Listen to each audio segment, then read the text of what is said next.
जय गुरुदेव। गुरुर् ब्रह्मा गुरुर्विष्णु गुरुर्देवो महेश्वर गुरुर साक्षात् परब्रह्म तस्मै श्री गुरुवे नमः। या देवी सर्वभूतेषु मातृरूपेण संस्थिता नमस्तस्यै नमस्तस्यै नमस्तस्यै नमो नमः। प्रिय दोस्तों नमस्कार। सिद्ध साधनाएं चैनल पर मैं आप सबका हार्दिक स्वागत करता हूं, अभिनंदन करता हूं। आशा करता हूं आप राजी खुशी से होंगे, कुशल मंगल से होंगे। आप सबकी कुशलता की कामना मैं माँ भगवती से हमेशा करता हूँ। आइए दोस्तों, इस वीडियो में मैं आपको एक और किन्नरी के बारे में, उसकी साधना के बारे में संपूर्ण जानकारी प्रदान करने वाला हूँ। ये किन्नरी अपने आप में बेहद खूबसूरत है और इसकी सौम्य साधना है और ये बहुत जल्दी प्रत्यक्ष भी हो जाती है और साधक के हर इच्छा को पूरा करती है, उसके हर कार्य को पूरा करती ही करती है। तो वीडियो बहुत इम्पोर्टेंट होने जा रहा है, स्किप न करें, पूरा देखा कीजिए। मैं बार बार यही कहता हूँ कि आप वीडियो को पूरा देखें, क्योंकि पूरा देखने से आपको साधना से संबंधित संपूर्ण जानकारी प्राप्त होगी। अगर आप स्किप करेंगे ना तो आपकी बहुत सारी जानकारी से आप वंचित रह सकते हैं, है ना। और अधूरा ज्ञान बहुत खराब होता है। ज्ञान प्राप्त करना हो तो फिर पूरा ही कीजिए। मेरा कहने का मतलब ये है। चैनल पर नए हो तो चैनल को सब्सक्राइब करें, लाइक करें, अपने दोस्तों में ज़्यादा से ज़्यादा शेयर करें। और आप चाहते हैं कि हमारे वीडियो का नोटिफिकेशन सबसे पहले आपके पास पहुंचे, आपको मिले, तो बेल आइकन को प्रेस करके ऑल पर क्लिक कर देंगे, तो उससे आप पहले व्यक्ति होंगे जो इस पृथ्वी पर, इस धरती पर सबसे पहले हमारे वीडियो को देख पाएंगे। ठीक है दोस्तों, आइए बात करते हैं किन्नरी के बारे में। दोस्तों आज मैं आपको सुनैना किन्नरी के बारे में बताने जा रहा हूँ। हाँ, सुनैना यानी जिसके नयन, जिसके नेत्र बहुत खूबसूरत हैं।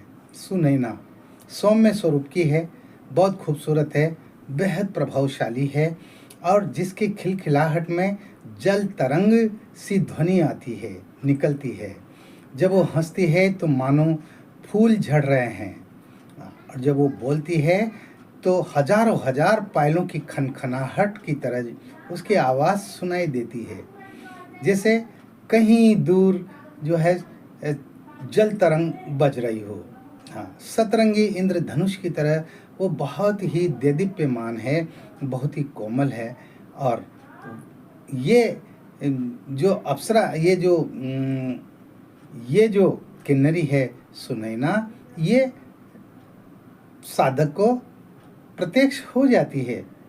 सभी किन्नरियाँ प्रत्यक्ष हो जाती हैं, अप्सराएं भी प्रत्यक्ष हो जाती हैं, लेकिन इसके लिए जरूरी होता है साधक के अंदर आत्मबल का, आत्मविश्वास का, पूर्ण श्रद्धा का। अगर आपकी साधना के प्रति पूर्ण श्रद्धा है, अपने गुरु के प्रति आपकी पूर्ण श्रद्धा है, मंत्रों के प्रति आपकी पूर्ण श्रद्धा है, तो फिर कुछ भी असंभव नहीं है। साधक विफल कब होता है? जब वह शंकाओं के घेरे में घिरा हुआ रहता है। पता नहीं ये साधना सफल होगी या नहीं होगी, पता नहीं किन्नरी आएगी या नहीं आएगी, पता नहीं ये मंत्र काम करेगा या नहीं करेगा। ये इस तरह की जब शंकाएं दिमाग में पैदा हो जाती है ना, तो फिर साधना सफल नहीं होती है। क्योंकि ये जो किन्नरियाँ होती है, ये जो अप्सराएं होती है ना, ये अप्रत्यक्ष रूप से हमारे मन के भावों को जानती है। वो पहचानती है कि जो साधक मुझे सिद्ध कर रहा है वो कितना दृढ़ निश्चय है, उसके अंदर कितना आत्मविश्वास है, मेरे प्रति उसकी कितनी श्रद्धा है। इन तमाम सारी बातों को वो नोट करती है और उसी के आधार पर वो प्रत्यक्ष होती है। तो साधनाओं में आपकी पूर्ण श्रद्धा होना चाहिए। अपने गुरु के बताए हुए मार्ग पर, रास्ते पर आपकी पूर्ण श्रद्धा होना चाहिए कि मेरे गुरुजी ने जो मुझे ये मंत्र दिया है, जो ये साधना बताई है, तो निश्चित रूप से मैं इस साधना को सिद्ध करूँगा और ये साधना मुझसे सिद्ध होगी ही होगी। इतना दृढ़ निश्चय होना चाहिए साधक के अंदर, तो फिर कोई भी दिक्कत नहीं है, कोई भी परेशानी नहीं है। एक बात और, साधनाएं करने से पूर्व आपके अंदर साधना पावर भी तो होना चाहिए ना। साधना शक्ति भी आपके बॉडी में होना चाहिए, आपके शरीर में होना चाहिए। साधना ऊर्जा होना जरूरी है। वो साधना ऊर्जा प्राप्त होती है गुरु मंत्र के जप करने से, वो साधना ऊर्जा प्राप्त होती है चेतना मंत्र के जप करने से, अब आप दीक्षा तो ले लेते हैं कि चलो दीक्षा तो ले लो, लेकिन उस दीक्षा में भी आपका जो है स्वार्थ भरा हुआ रहता है। पहले गुरुजी से दीक्षा ले लेते हैं और ये तो रुपया पैसा मांगते ही नहीं है, दक्षिणा मांगते ही नहीं है ना। चलो दीक्षा तो ले ही लो, और दीक्षा लेने के बाद में फिर जो है कोशिश करते हैं कोई ना कोई साधना करने की, और गुरुजी फिर बताएंगे ही सही, क्योंकि जब उनका शिष्य बन गया तो शिष्य को वो ढीला थोड़ी छोड़ेंगे, मना थोड़ी करेंगे, तो वो फिर कोई ना कोई साधना तो बताएंगे ही सही, और फिर उस साधना को कर लेंगे। और उस साधना को करने के बाद में जो है फिर खूब पैसा हो जाएगा, धन दौलत हो जाएगी, परी सिद्ध हो जाएगी, किन्नरी सिद्ध हो जाएगी, और अप्सरा सिद्ध हो जाएगी। और जब ये सामने आ जाएंगी तो फिर इनसे भोग विलास तो खूब करना ही है ना, इनके साथ मनोरंजन तो खूब करना ही है। हाँ, और इसके साथ ही उनसे सब कुछ मांगेंगे, और जो भी मांगेंगे वो देंगी, क्योंकि गुरुजी ने कहा है कि वो साधक की हर इच्छा की पूर्ति करती है, तो फिर वो देगी ही देगी, एक बार क्या 10 बार देगी। इस तरह की भावनाएं तो उसके अंदर पहले ही भर जाती है, और फिर वो गुरु दीक्षा भी ले लेता है। और गुरु दीक्षा लेने के बाद में 2 दिन तो वो गुरु मंत्र का जप करता है, उसके बाद में फिर मंत्र जप करना ही छोड़ देता है। मेरे पास ऐसे साधकों के, ऐसे लोगों को भी मैसेज आते हैं जिन्होंने बड़े गुरुजी से दीक्षा ले रखी है। कभी किसी ने 2018 में, किसी ने 2020 में, किसी ने 2015 में, है ना। बहुत पहले उन्होंने, आज से 8-8, 10-10 साल पहले उन्होंने दीक्षा ले ली। अच्छी बात है, दीक्षा ले ली। डॉक्टर नारायण दत्त श्री माली जी से उन्होंने दीक्षा ली, है ना। तो जब डॉक्टर नारायण दत्त श्री माली जी से आपने दीक्षा ली है और उन्होंने जो आपको साधनाओं के जो तरीके बताए, उनका जो रास्ता बताया, तो फिर उनका अनुसरण तो करो ना। लेकिन उनका अनुसरण नहीं करते। गुरु मंत्र तो ले लिया, लेकिन गुरु मंत्र के जप ही नहीं किए। 2 दिन किए, 4 दिन नहीं किए, 4 दिन किए, 10 दिन नहीं किए। तो इस तरह से थोड़ी काम चलता है। अरे आपको नियम बनाना पड़ेगा, आपको अपनी जिंदगी को नियमों में बांधना पड़ेगा, तब चलेगा काम। पृथ्वी भी तो नियमों से बंधी हुई है। समय पर वर्षा होना, समय पर गर्मी होना, समय पर बारिश होना, समय पर बसंत का आना, समय पर फूलों का खिलना, समय पर पतझड़ का होना, ये सारा सब कुछ नियमों से ही तो चल रहा है। ग्रहों की चाल तमाम सारी नियमों पे चल रही है ना। उनके नियम हैं, उस गति के अनुसार ग्रह चलते हैं, राशियां अपने हिसाब से जो है चलती हैं, तमाम सारी चीज़ें, है ना। तो राशियां तो स्थिर होती हैं, है ना, लेकिन उन पर जो ग्रहों की चाल होती है, वो ग्रहों की चाल वो अपने समय के अनुसार चलती है। और अगर नहीं चले तो सारा सब कुछ जो है विखंडित हो जाए, ये संसार, ये पूरा ब्रह्मांड हिल जाए, अगर नियम से नहीं चले तो व्यक्ति को भी तो नियम से चलना चाहिए ना। हाँ, हमारे भी तो नियम हैं। और जब आप साधना के क्षेत्र में उतरे हैं तो फिर आपको तो नियमों का पालन करना ही पड़ेगा। तो पहले तो आप गुरु मंत्र के जप कीजिए। दीक्षा ले ली, अच्छी बात है। आपने दक्षिणा भेजी नहीं भेजी, ये भी अच्छी बात है ना। क्योंकि मैं तो ऐसा व्यक्ति हूँ जो कभी गुरु दक्षिणा मांगता ही नहीं हूँ।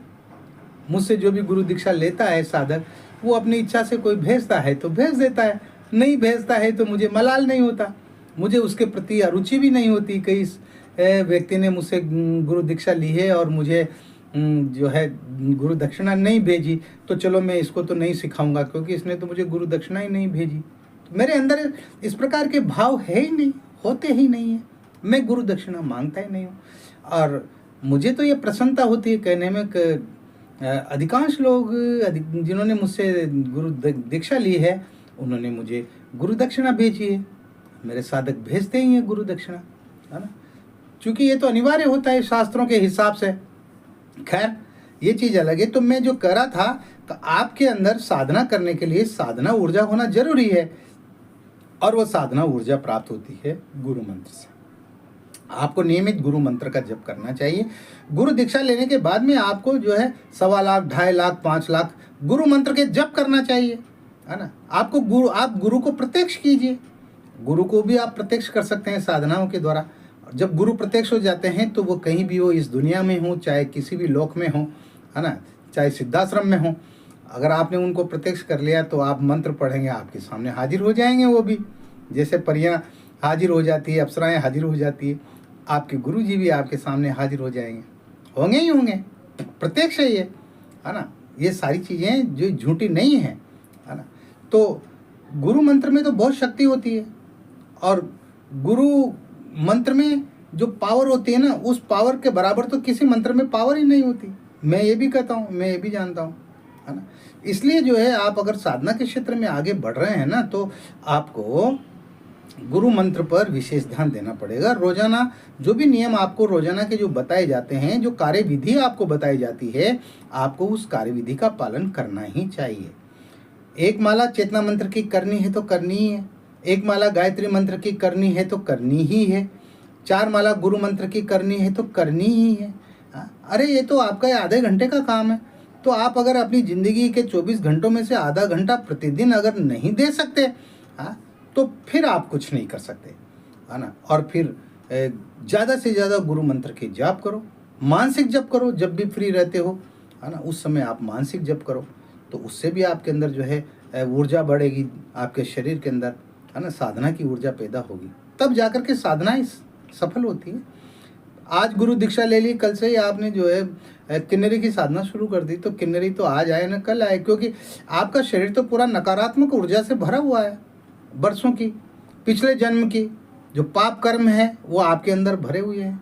जब तक उन पाप कर्मों को आप खत्म नहीं करेंगे, जब तक नकारात्मक ऊर्जा को आप अपने शरीर से खत्म नहीं करेंगे ना, तब तक कोई भी साधना सफल होती ही नहीं है। मैं सत्य कह रहा हूँ, है ना। तो जैसा कहते हैं ना वैसा कीजिए। तो ये जो किन्नरी है ये अपने आप में बेहद खूबसूरत है, और जो है ये अद्भुत सौंदर्य की स्वामिनी है, अद्भुत सौंदर्य की मालकिन है ये सुनैना किन्नरी, और बहुत जल्दी प्रसन्न होने वाली है, बहुत जल्दी प्रत्यक्ष होने वाली किन्नरी है।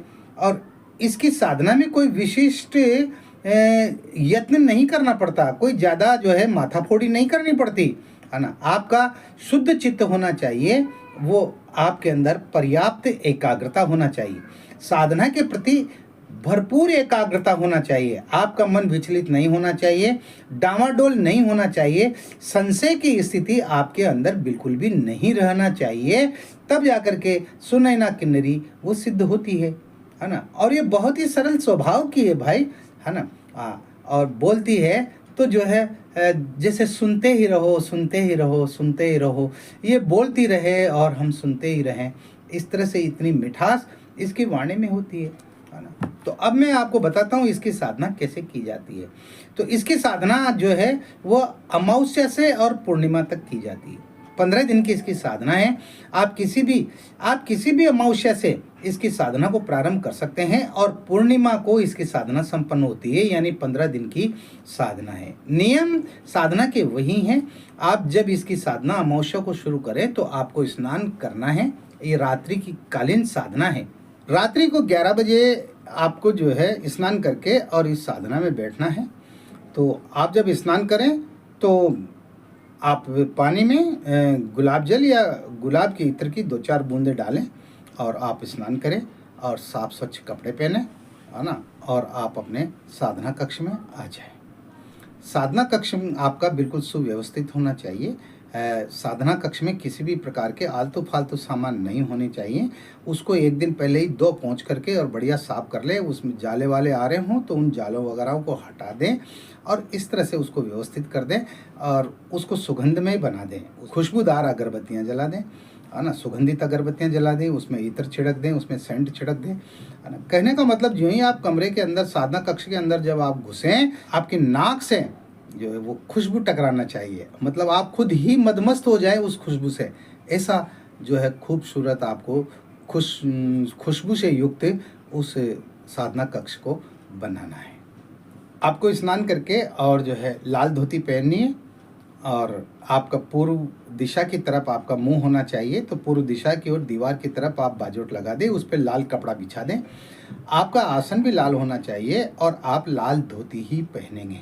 अगर हमारी कोई साधिका माता बहन अगर इस साधना को करती है तो वो लाल वस्त्र पहन सकती है। साड़ी, ब्लाउज, पेटीकोट लाल होने चाहिए, खूबसूरत होने चाहिए। उन पर जो है गोटा किनारी भी हो सकती है, उन पर बढ़िया सितारे जड़े हुए भी हो सकते हैं। ऐसी भी साड़ियाँ आती हैं ना, ऐसी खूबसूरत दिखने वाली साड़ी वो पहन सकती हैं, यानी वस्त्र भी आपके खूबसूरत होने चाहिए। तो आप जो है 11 बजे स्नान करके और बैठ जाएं। सामने बाजोट पर लाल वस्त्र बिछा करके आप अपने गुरुजी का चित्र वहाँ पर रखें, और इसके साथ ही सुनैना किन्नरी का चित्र जो फ्रेम में मड़ा हुआ हो और प्राण प्रतिष्ठित हो, उसको भी आप वहाँ पर रख दें। इसके साथ ही आप जो है पूजा की सुपारी जो आती है, पूजा की सुपारी पर आप मोली लपेट करके और चावल की छोटी सी ढेरी बना करके और उस पर जो है उसको गणेश जी मान करके और उसको वहाँ पर उसको भी स्थापित कर दे, है ना। आपके पास में किन्नरी यंत्र होना चाहिए और किन्नरी माला होना चाहिए। तो उसके लिए आप जो माला प्रयोग करेंगे वो माला होगी रुद्राक्ष की माला, लेकिन वो किन्नरी बीज मंत्रों से संपुटित और प्राण प्रतिष्ठित होगी।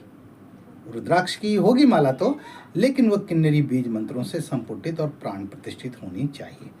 बस आपके पास में जलपात्र होना चाहिए, आपके पास में रोली चंदन होना चाहिए, कुमकुम अक्षत ये होने चाहिए, क्योंकि इन चीज़ों की ही ज़रूरत पड़ती है साधनाओं में। इनमें कोई ज़्यादा वस्तुओं की ज़रूरत नहीं पड़ती है। ठीक है। अब आपको सबसे पहले अपना सुरक्षा घेरा लगाना है।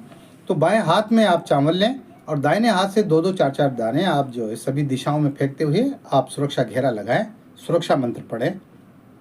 ओम अप्सर पंतु ये भूता भूमि संस्था ये भूता विघ्न कर्ता रस्ते नश्यंतु शिवाज्ञा आक्रामंतु भूतानि पिशाचा सर्वतो दिशम सर्वेशाम विरोधेन पूजा कर्म समारभे।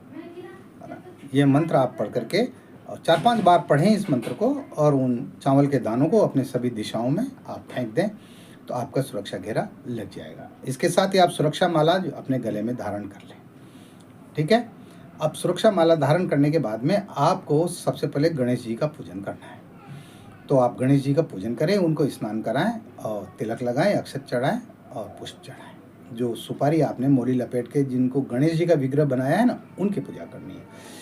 उसके बाद आप जो है अपने गुरु जी के चित्र का पूजन करें। इसी तरह से पंचोपचार पूजन करना है। इसी तरह से आप जो है सुनैना किन्नरी का पूजन करें, उसके चित्र का, यंत्र का पूजन करें और माला का पूजन करें। अब आपको जो है सबसे पहले गणेश जी के मंत्र की एक माला करनी है। ओम गंग गणपति नमः, ओम वक्रतुंडाय नमः, कोई भी मंत्र गणेश जी का आप उसकी एक माला करें। एक माला करने के बाद में आपको जो है फिर अपने गुरु मंत्र की एक माला करनी है। तो जो भी आपके गुरु हों, डॉक्टर नारायण दत्त श्री माली जी अगर आपके गुरु हैं तो ओम परम तत्वाय नारायणाय गुरुभ्यो नमः इस मंत्र के आप एक माला कर लें। कोई भी गुरु नहीं है तो भगवान शिव को गुरु मानते हुए ओम नमः शिवाय मंत्र की एक माला कर लें, या फिर आपके जो भी गुरु हों उन्होंने जो भी आपको गुरु मंत्र दिया है उस गुरु मंत्र की आप एक माला कर लें। ठीक है। ये करने के बाद में आपको जो है फिर संकल्प लेना है। तो आप अपने दाएं हाथ में जल लें और उसमें 1-2 गुलाब की पंखुड़ी डालें, उसमें अक्षत डालें, 2-5 दाने और आप बोलें मैं, अपना नाम बोलना है, पुत्रश्री अपने पिता का नाम बोलें, गोत्र अपने गोत्र का नाम बोलें, स्थान अपने स्थान का, निवास स्थान का नाम बोलें। हे गुरुदेव, मैं सुनैना किन्नरी की साधना जो अमावस्या से पूर्णिमा तक है इसको करने जा रहा हूँ। ये साधना मुझे सफल हो, सुनैना किन्नरी मेरे सामने प्रत्यक्ष हो, मुझे वचन दे और मेरे तमाम सारी कार्यों को करे, मेरी इच्छाओं को पूर्ण करे। साधना में सफलता का आप मुझे ऐसा आशीर्वाद प्रदान कीजिए और जो है वो संकल्प छोड़ दें जमीन पर और गुरुदेव को प्रणाम करें। प्रणाम करने के बाद में आपको साधना में सफलता सिद्धि का जो मंत्र है उस मंत्र को आपको 21 बार बोलना है। तो वह मंत्र इस प्रकार है। ओम ह्रीम एम कार्य साफल्यम सिद्धिये ओम फट। ओम ह्रीम एम कार्य साफल्यम सिद्धिये ओम फट। इस मंत्र को आप जो है 21 बार बोलें। 21 बार बोलने के बाद में आपके पास जो बाजुट पर जो सुनैना किन्नरी की जो माला रखी हुई है उस माला से आपको मंत्र जप करना है ना। तो वो मंत्र इस प्रकार है, उच्चारण शुद्ध करना है, उच्चारण में गलती नहीं करना है। ओम सुनैना सुनैनाय नमः, ओम सुनैना सुनैनाय नमः, है ना। तो ये आपको रात्रि के 12 बजे बाद ये मंत्र जप करना है। यानी 11 बजे आप साधना में बैठेंगे तो 1 घंटा आपको जो है पूजा पाठ वगैरह में आप इनमें लगा दीजिए। 11 बजे बाद आप स्नान कीजिए, 11:30 बजे बैठेंगे तो आधा घंटा आपको पूजा पाठ में इनमें लग जाएगा।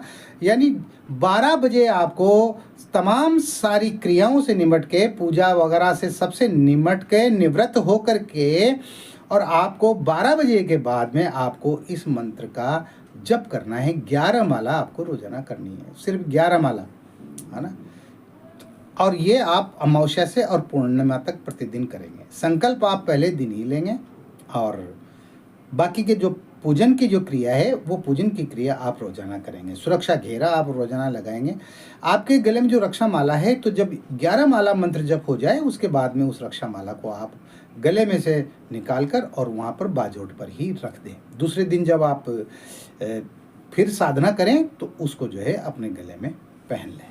तो इस तरह से जो है ये 15 दिन की साधना है और ये बहुत बेहतरीन साधना है। सुने ना किन्नर, ये वास्तव में अपने आप में अद्भुत साधना है। ये प्रत्येक साधक को करना ही चाहिए। आपकी किसी भी प्रकार की कोई इच्छा होगी, वो इच्छा पूरी होगी, होगी ही होगी, वो करती ही है। अरे वो इसीलिए तो है, ये किन्नरियाँ, ये अप्सराएं, ये परियां, ये किस लिए है? ये इसीलिए है। हाँ, ये मानव संपर्क में आने के लिए लालायित रहती है और ये बहुत जल्दी प्रत्यक्ष हो जाती है, ये सिद्ध हो जाती है। अब इस दौरान इन 15 दिनों में जब भी कमरे में आपके किसी प्रकार की भी कोई अनुभव होता है, कोई भी हलचल होती है, कोई भी गतिविधियां होती है, तो उनसे आप डरे नहीं, है ना। किसी भी प्रकार की आपको आवाज़ें सुनाई दे सकती है ना। घुंघरों की आवाज़ें, पायलों की आवाज़ें, हंसी की खिलखिलाहट, है ना। आपको कुछ चलती फिरती आकृतियाँ भी दिखाई दे सकती है, कुछ भी हो सकता है ना।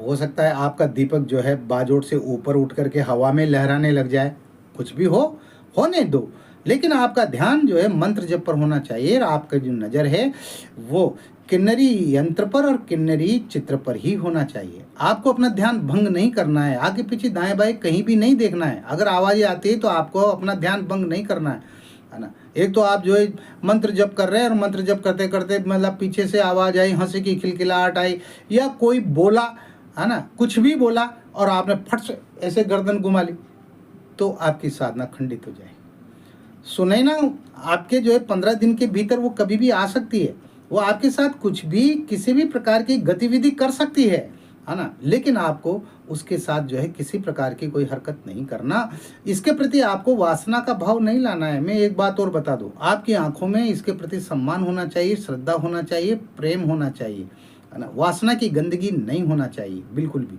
तब जाकर के प्रत्यक्ष होती है ये, है ना। और जब पूर्णिमा के दिन, जिस दिन आखिरी दिन होगा आपकी साधना का, उस दिन ये प्रत्यक्ष होगी ही होगी।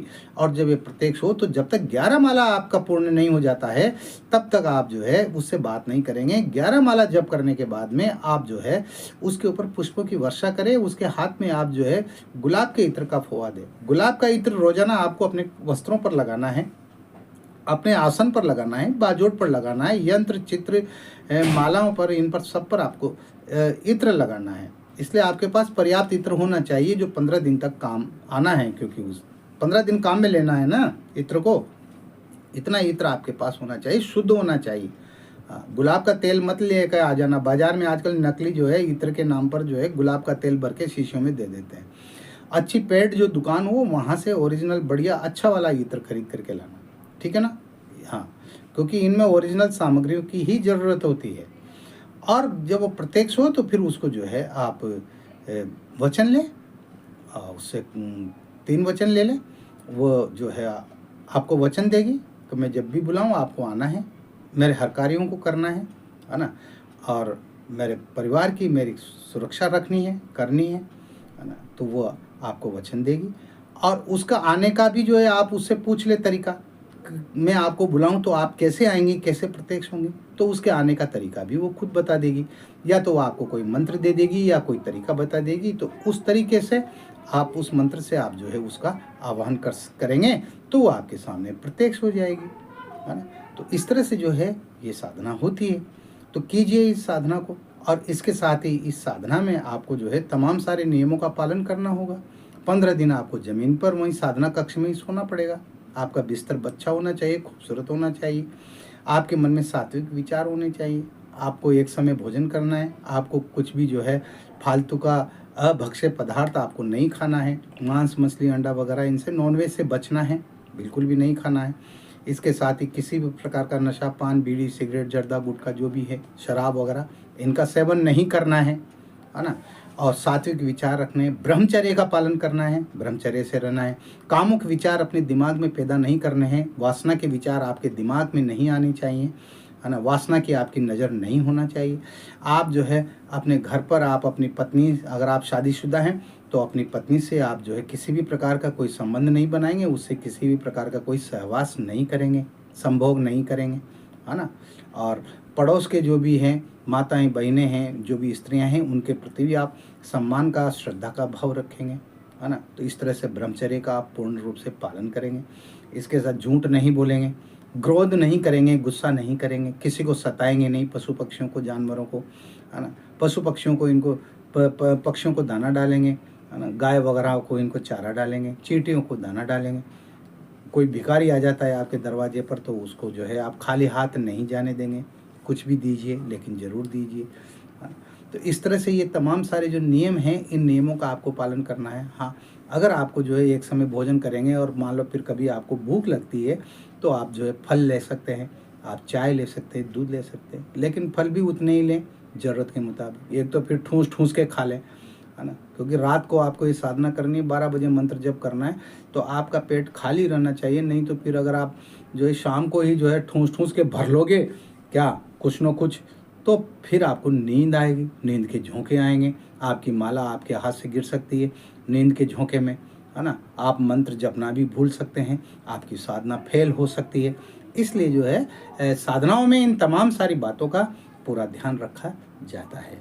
तो जब इस तरह से ये सुनैना किन्नरी सिद्ध हो जाती है तो ये साधक को हर प्रकार का सुख प्रदान करती है, हर प्रकार से उसकी इच्छाओं को पूर्ण करती है, उसको माला माल कर देती है भाई। हाँ, इसमें कोई शक नहीं है, कोई दोहराई नहीं है। बहुत सारे साधकों ने इसको सिद्ध किया है, आज अच्छा जीवन जी रहे हैं। और फिर ये एक बात और बता दूं, ये जिंदगी भर साथ देती है। हाँ, ये नहीं कि ये जो है 6 महीने साल भर रह करके फिर जो है अपने किन्नर लोक को चली जाती है। हाँ, नहीं जाती है, ये छोड़ती नहीं है, ये तो फिर मरने पर ही पीछा छूटता है इससे। लेकिन इससे कोई नुकसान भी नहीं होता है, ये नुकसान नहीं करती है साधक का, किसी भी उसके परिवार का कोई नुकसान करती ही नहीं है। अरे ये सौम्य साधना है भाई, है ना। तो इन साधनाओं को कीजिए, हाथ पे हाथ धर करके बैठे रहोगे तो उससे कुछ नहीं होगा। आगे बढ़ो, उठकर खड़े हो जाओ। मैं आपको हाथ पकड़कर, उंगली पकड़कर चलना सिखा रहा हूँ, आप चलने की कोशिश तो कीजिए। अरे मंजिल सामने है। हाँ, आप मेरा हाथ पकड़ करके और चलने की कोशिश तो कीजिए, है ना। बिल्कुल निश्चित रूप से आप मंजिल पर पहुंचेंगे। और अगर मान लो एक बार में साधना सफल नहीं होती तो 2 बार कीजिए, 3 बार कीजिए, पीछे पड़ जाइए, कैसे नहीं होगा, सब सिद्ध होगी, है ना। तो इस तरह से ये सुनैना किन्नरी की साधना होती है, जिसकी संपूर्ण विधि मैंने आपको बताई। तो आपको ये साधना करना चाहिए। मेरे साधक, मेरी साधिकाएं सब इस साधना को कर सकती हैं, महिलाएं भी कर सकती है, महिलाएं भी किन्नरी की साधना कर सकती है, परियों की साधना कर सकती हैं, अप्सराओं की साधना कर सकती हैं, और इनको प्रेमिका के रूप में इनको जो है सिद्ध किया जाता है। तो आपको ये करना चाहिए। अगर आप साधनाओं के क्षेत्र में आ ही चुके हैं तो फिर आपको करना चाहिए, और नहीं आए तो आ जाइए, मैं आपका स्वागत करता हूँ। गुरु दीक्षा लीजिए, कहीं भी ले लीजिए, किसी से भी ले लीजिए, मैं तो नहीं कहता मुझसे गुरु दीक्षा लीजिए, जहाँ आपकी इच्छा हो उनसे गुरु दीक्षा ले लीजिए।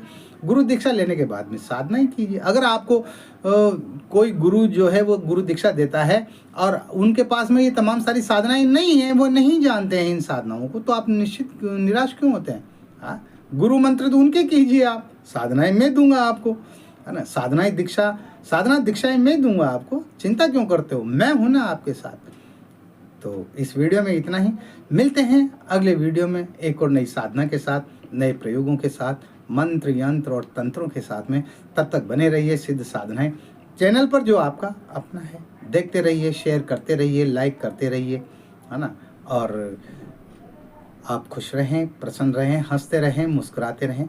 और किसी भी प्रकार का कोई सवाल है, कोई, तो परेशान होने की ज़रूरत नहीं है। आप व्हाट्सअप नंबर जो चल रहे हैं स्क्रीन पर, इन पर आप मुझे मैसेज कीजिए, आप इन पर मुझसे बात भी कर सकते हैं। आपकी कोई भी समस्या हो, किसी भी प्रकार की कोई समस्या हो, आप बताइए, मुझे खुलकर बताइए। आपकी समस्याओं का समाधान करने की कोशिश की जाएगी, प्रयत्न किया जाएगा।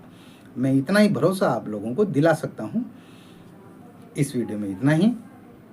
जय गुरुदेव।